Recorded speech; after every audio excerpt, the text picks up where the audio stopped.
गोरी टुकुर टुकुर ताकि तोहारे ओए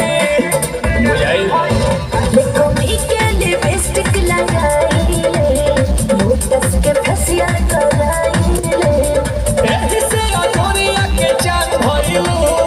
एही से अजोरिया के चांद भइलू कातना लइकन के जान भइलू गोरी लागता कि अब के से आन भइलू आ गोरी लागता कि अब के से आन भइलू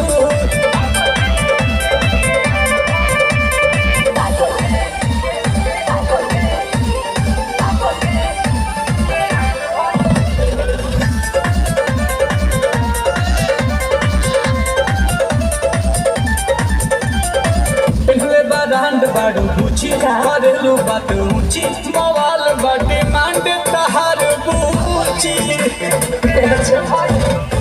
बिकिनी हाल के कहल हो करो तरानी कमल हो जोहरी हीरा के खान भइलू